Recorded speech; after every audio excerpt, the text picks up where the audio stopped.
Hey guys, oke, sekarang kita bikin tutorial ngolah data LiDAR step by step. Oke, kita pakai sensor L2 dan kita ngolah datanya pakai software DJI Terra. Check it out. Shape, kita buka DJI Terra. Nah, jadi sembari loading ya guys, kita pastikan dulu datanya sudah sesuai. Kita buka dulu sini. Ini data. Nah, ini kebetulan kita pakai data dari teman. Nah, di sini ada banyak sekali extension dari file yang kita produksi ya. Jadi jangan di rename gitu ya. Jangan di rename dulu. Kenapa? Karena ini sangat penting guys, dan harus sama. Data LiDAR-nya adalah yang ini, LDR ya. Jadi kalau data ini nggak sesuai gitu ya, atau nggak lengkap, dia tidak akan bisa ngolah datanya. Sip. Sudah terbuka, kita langsung aja masuk ya. Create project. Kita pilih yang point cloud LiDAR, trial.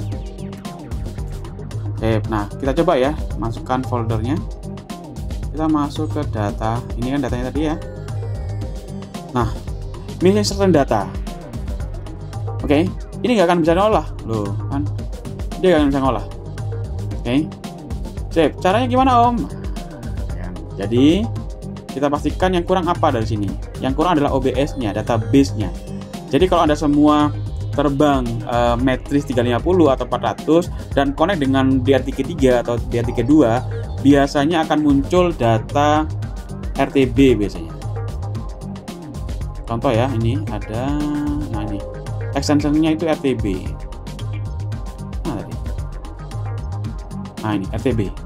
Berarti dia sudah ada data base-nya. Oke, karena memang nggak ada data kita tadi, kita masukkan database. Caranya begini. Oh sorry. Ya oke, betul. Kita copy. Save. Nah kita masuk langsung ke datanya. Kita paste. Nah ini datanya ya. Sip. Paste, kita pilih LDR, kita copy file name-nya. Sip. Kemudian kita paste di sini. Di rename ya kan. Ganti, kemudian ekstensinya kita ganti OBS. Sip. Enter. Change extension, save. Nah sekarang kita masukkan lagi data yang sama, dan walah, mantap toh. Save. Dia mau masuk datanya tanpa ada notifikasi. Sekarang kita masukkan base station center point settingnya ya. Oke, kita pilih di sini karena kita kemarin survei di Jogja, jadi 49S. Kita misalnya 49S, kita oke. Nah, sekarang kita cek di sini. Kemarin kebetulan kita sudah nge-record database-nya. Ini dia, base, listing. Kita pindah ke sini ke listing ya. Save. Kita pilih Northing.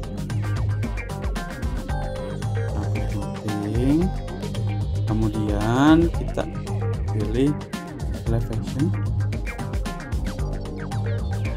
Oke, baru kita batch edit. Dia berubah. Kita camkan saja dan kita save. Save. Base sudah tersimpan, sudah sesuai dengan base kita.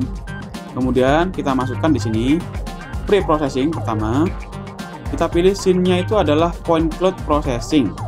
Oke. Nah, ada control and checkpoint. Kita pilih control and checkpointnya input GCP. Nah, kebetulan kemarin kita juga sudah menyebarkan GCP. Kita pilih langsung sini. Nah, di sini masih undefined ya guys. Jadi undefined ini normal karena memang belum kita pilih. Oke. Nah, pertama kita lakukan penyesuaian datum dulu. Datumnya kita pakai 49S, kemudian vertikalnya kemarin kita pakai EGM 2008. Save.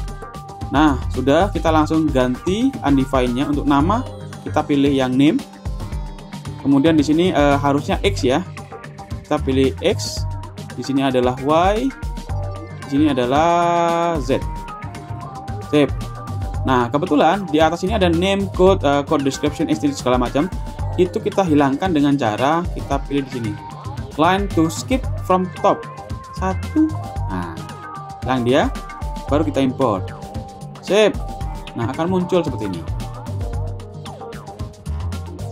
Nah, kemarin konsepnya kita belum memilah mana titik yang sebagai checkpoint dan mana titik yang sebagai control point ya. Jadi kita akan sesuaikan aja. Kita pilih secara random gitu ya. Mungkin ini kita pilih sebagai checkpoint ya. Oh, itu adalah base. Base-nya kita hilangkan gitu ya. Kita hilangkan, oke. Mungkin kita pilih yang ini sebagai checkpoint. Titik berapa nih? T3 ya, kita pilih sebagai checkpoint. Jadi tinggal diganti aja checkpoint. Oke. Kemudian T4 kita juga ganti sebagai checkpoint. Ini misalnya di GCP9 kita ganti checkpoint juga. Mungkin ini kali ya. T ini kita ganti juga sebagai checkpoint. Anggap kita ada 4 titik checkpoint ya. Oke, kalau sudah kita langsung back. Ini. Nah, kembali ke settingan awal. Ada optimize akurasi, kita centang gitu ya supaya optimal. Kemudian ada smoothing supaya poinnya juga bisa lebih smooth. Ada point cloud gitu ya. Point cloud distance, density-nya ya, itu by distance. Kita bisa pilih by distance atau by percentage. Kalau saya biasanya by distance, kita pakai default bisa di 10 cm jarak antar poinnya itu. Kemudian point cloud formatnya biasanya last ya, last otomatis. Kemudian ada merge output. Nah, ini biasa saya gunakan kalau misalnya kita ada beberapa misi terbang kita pakai. Kemudian ada ground point classification. Kalau ground point classification tujuannya untuk apa? Untuk si software memilah, ya kan, memilah mana yang dianggap ground, mana yang non ground gitu kira-kira. Oke guys. Kemudian ground type. Nah, ground type ini kita lihat di sini. Flat ground is suitable for area with this dense building or plain. Ya kan? Gentle slope itu sudah mulai berkontur dan step slope itu yang sangat terjal konturnya.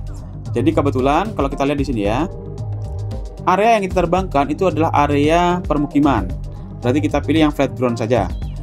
Nah, kemudian building max diagonal dan iteration angle-nya serta iteration distance itu akan menyesuaikan. Jadi kalau kita mau pilih yang gentle slope, dia akan berubah iterasinya. Step slope ya itu juga berubah. Kita pilih yang flat ground aja. Oke. Sip, karena emang di daerah perumahan. Kemudian 2D map-nya kita pilih resolusinya high aja. Map tilting jangan dicentang. Kenapa? Karena kalau dicentang hasilnya akan terpotong-potong. Gitu ya. Kemudian ada 3D mesh, kita pakai yang high.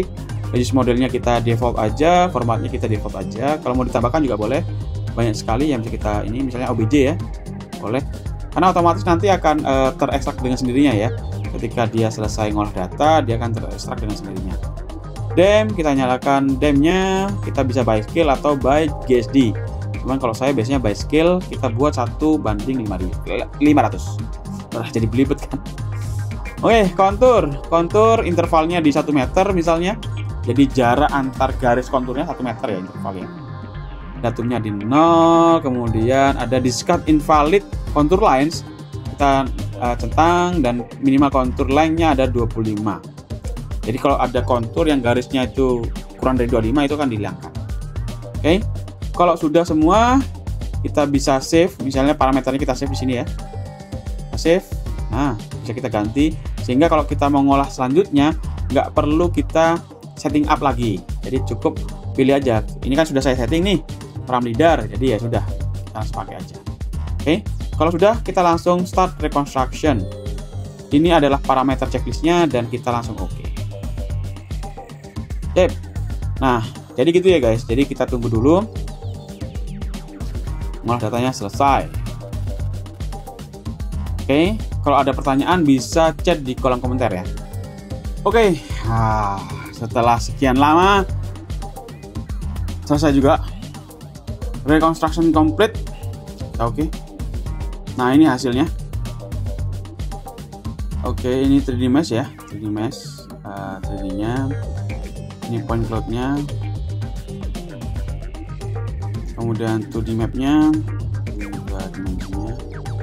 Untuk titik warna putih ini itu adalah base-nya. Lokasi base-nya, base ground kita ya. Nah, ini untuk yang dam-nya. Nah, problemnya di sini ada potensi error nih. Ini ya, ini kemudian di sini, kemudian di sini juga. Harusnya ini adalah ground, harusnya. Oke, yang dimaksud dam adalah DTM sebenarnya di sini. Oke, kita cek ya. Kita akan coba cek di sini. Sorry. Adalah ground point dan point not classified. Kita matikan. Nah, ini dia. Ternyata atap itu masih tergolong sebagai ground atau teridentifikasi sebagai ground. Nah, ini yang menjadi problem di kemudian harinya gitu ya, atau problem selanjutnya adalah kita harus beresin. Oke. Nah, caranya gimana Om? Caranya adalah kita langsung masuk ke edit point cloud di DJI Modify. Oke, kita langsung buka DJI Modify.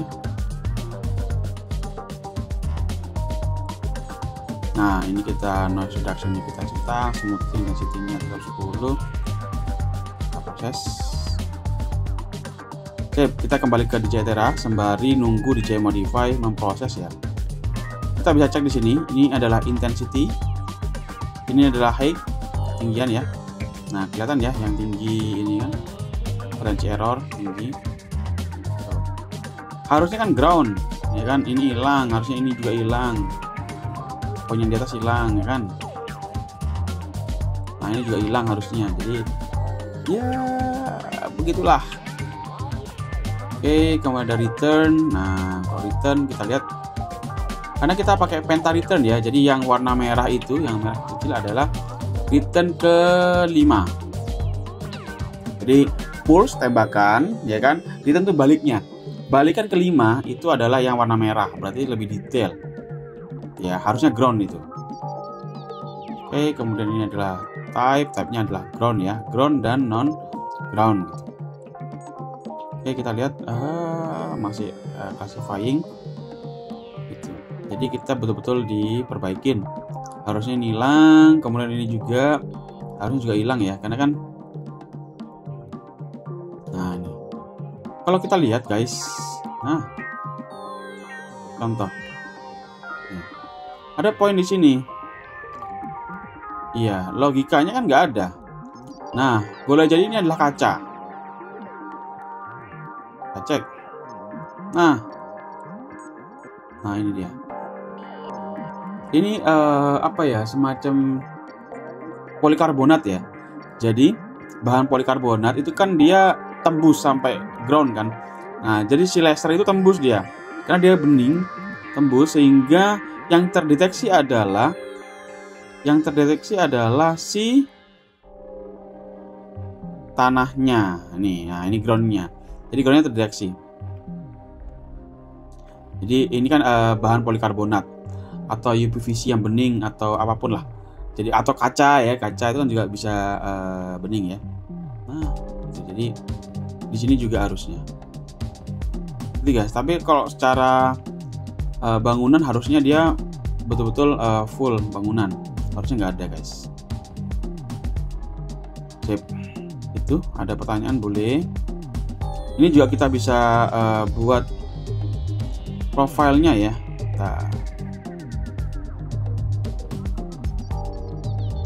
datanya ini oke. Nah, ini dia profile. Sebentar. Kita cek di sini. Kita lihatnya dari sini ke sono ya. Dari sini dari bawah ke atas ke utara. Kita cek di sini. Nah, ini bangunannya ada atap ya. Kita bisa ganti misalnya di 20 meter tebalannya. Maksudnya ketebalan adalah ini guys. Nah ini tebelnya. Oke. Nah ini kalau jadi ke 20 meter apa aja yang kelihatan. Kemudian ada koordinat. Kita bisa mengukur juga ketinggian ya.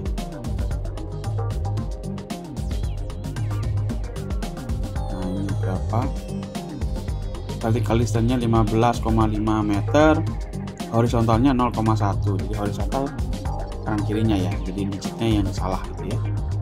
Kemudian kita bisa cek juga di sini ketinggiannya by table by grafik gitu ya.